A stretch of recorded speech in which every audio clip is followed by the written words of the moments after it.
Welcome back to G-Man-P, the Great TV. If you tuned in, hit a like, share, subscribe. If not, we ain't doing no tripping. Now, there's a few reasons why I keep doing these old cases and these old corruption cases.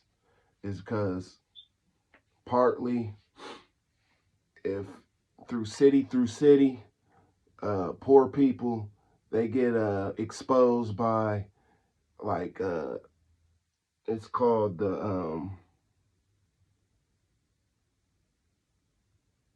it's like a newspaper where it tells all the information of people that's poor, that's getting in trouble for like petty things. Some of them be felonies or whatnot. They put them in a newspaper with a picture of them.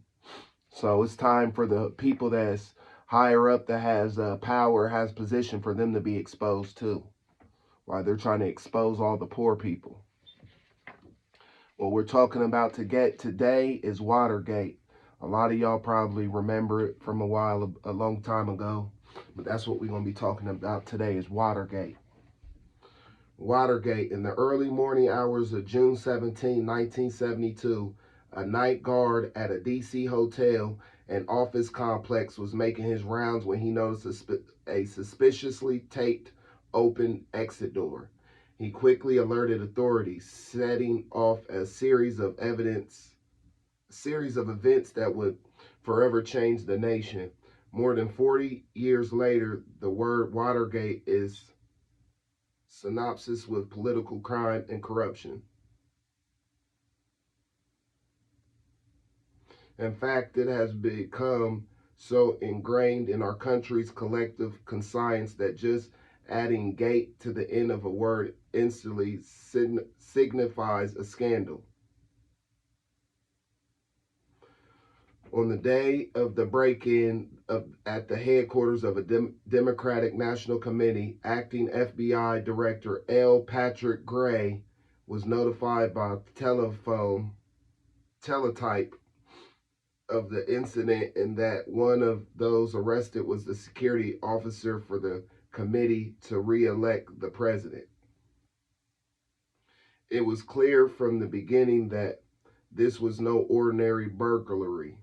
The FBI immediately found itself involved in the most politically sensitive investigation in his history. In the end, despite some issues in its own ranks, the Bureau's exhaustive efforts were invaluable to unraveling the Watergate saga. Visit the links below for more information, including the FBI files on the massive investigation and records on former FBI Deputy Director Mark Felt, who identified himself as a deep throat in 2005. Crime and corruption across America, 1972 to 1988. A night guard at the Watergate complex was making his rounds early one Saturday morning when he came across an exit door that had been taped open. He was immediately suspicious.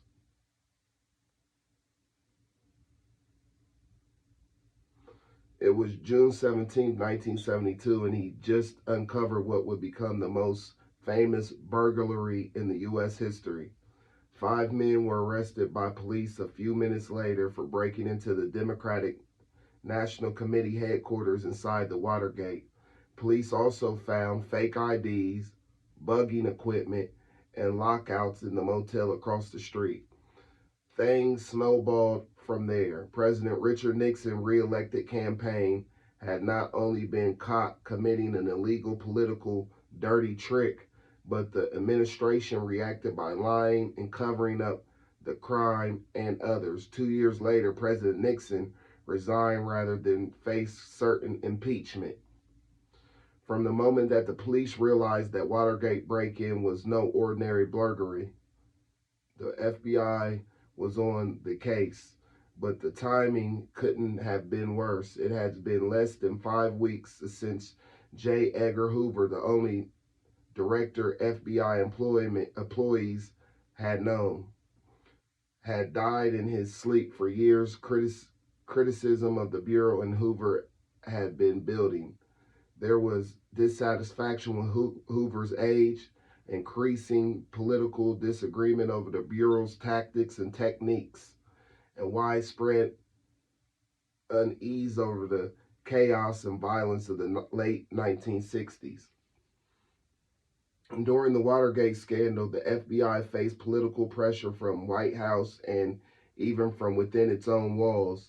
Acting Director L. Patrick Gray was accused of being too pliable to White House demands and resigned on April 27, 1973.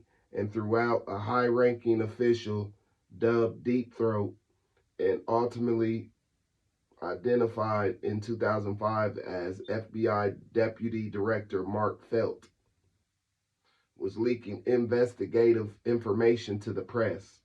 Still, FBI agents diligently investigated the crime and traced its hidden roots, working closely with the Special Prosecutor's Office created by the Attorney General and with Senate Select Committee on Presidential Campaign Activities. Nearly every Bureau field office was involved in the case. Agents prepared countless reports and conducted some 2,600 interviews requested by the special prosecutor. The FBI Laboratory and Identification Division also lent their service. In the end, the Bureau's contribution to unraveling the Watergate saga were invaluable. In the modest of Watergate, the Bureau had gained new leadership. Clarence Kelly, a former FBI agent and Kansas City, Missouri chief of police, took office on July 9, 1973. Kelly had the tough task of moving the FBI into the post-Hoover era. He did an admirable job of restoring public trust in the agency, frankly admitting that mistakes have been made and leading a number of far-reaching necessary reforms. So pretty much with this Watergate, the Watergate scandal is just the depths and the heights that government officials will go through just to keep their power, to stay in power. You understand? These officials, they're criminals too. But the whole thing, the difference between the low-level criminals and these high-ranking criminals is they strategically put things together so that they don't get caught. See, the low-level criminal, he don't think before he does stuff. He just goes and does it, and then when he gets in trouble is because he didn't think before he did. See, the high-level criminals, they think and mastermind a plan before they go commit a crime. You understand? These high officials is just as dirty as a drug dealer on the street. Might be worse. You understand? So, I just want to show you a picture of these people. Show you a picture of these people. So you kind of get a look on what they look like. They good at wearing masks and being fake, but have no integrity behind closed doors. You understand? So that's what we was talking about today, the Watergate scandal, and how they'll pretty much do anything to keep themselves in power. Breaking and entering, burglary, it doesn't matter. They'll do anything to keep themselves in power.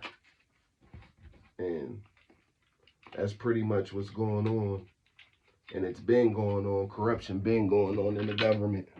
It's just nobody really says nothing. They'll blow it off so they don't like other people talking about it. It's so they can go recommit another crime. So they can sit back and mastermind another crime. You understand? So for everybody that tuned in to G-Man P, the Great TV, I appreciate it. And to the ones that didn't, we ain't doing no tripping. Peace.